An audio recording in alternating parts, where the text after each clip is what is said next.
તો પાટણના સિદ્ધપુરમાંથી શંકાસ્પદ તેલ ઝડપાયું છે। સિદ્ધપુર જીઆઈડીસીમાં ગોડાઉનમાંથી તેલ ઝડપાયું છે। અલગ અલગ કંપનીના લેબલવાળા તેલનો જથ્થો મળી આવ્યો। 5 થી 15 લીટરના ડબ્બા ભરેલું ગોડાઉન ઝડપાયું છે। કુલ 8,219 કિલો તેલનો જથ્થો જપ્ત કરાયો છે। તેલમાં મિલાવટ માટેનું લિક્વિડ પણ મળી આવ્યું છે।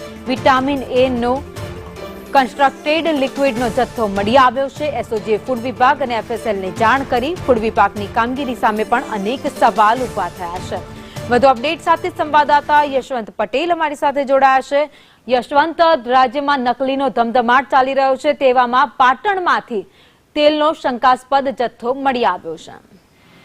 ભાવિની, નકલી ખાદ્ય સામગ્રી બાબતે પાટણ જિલ્લો જાણે કે હબ બની ગયો હોય તેવું અત્યારે સામે આવી રહ્યું છે। કારણ કે હમણાં જ થોડા દિવસો પહેલા સિદ્ધપુરમાંથી નકલી ઘી બનાવતી ફેક્ટરી પણ પકડાઈ હતી અને આજે 10 લાખ જેટલો તેલનો જથ્થો મળી આવ્યો છે।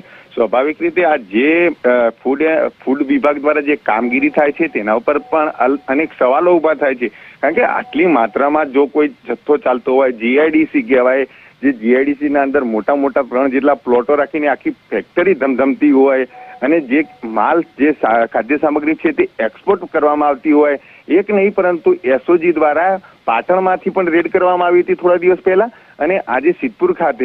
અને સ્વાભાવિક રીતે બીજી વાત કરવામાં આવે તો એ જ પાટણનો જથ્થો મહેસાણા પોલીસ દ્વારા મહેસાણાથી પણ પકડવામાં આવ્યો હતો। તો પાટણ ફૂડ એન્ડ ડ્રગ્સ વિભાગ શું કરી રહી છે તેના પર અનેક સવાલ જઈ રહ્યા છે। બીજી બાબત વાત કરવામાં આવે તો પાટણના અંદર ઘી બજાર આવેલું છે, જે ઘી બજારના અંદર પણ અનેક વાર રેડો થઈ છે। ઘણીવાર સેમ્પલ પણ લેવામાં આવ્યા છે, સેમ્પલ પાસ પણ થાય છે અને સેમ્પલ ફેલ પણ થાય છે। પરંતુ જે રીતના અનેકવાર જે નકલી જથ્થો મળી આવે છે તે નકલી જથ્થાને લઈને કોઈ સજ્જડ કે જે કાર્યવાહી હોય છે ફૂડ એન્ડ ડ્રગ્સ દ્વારા કરવામાં નથી આવતી અને વારંવાર માત્ર બસ સેમ્પલ લઈને ફોર્માલિટી પૂરી કરી દેવામાં આવે છે। આભાર માહિતી માટે।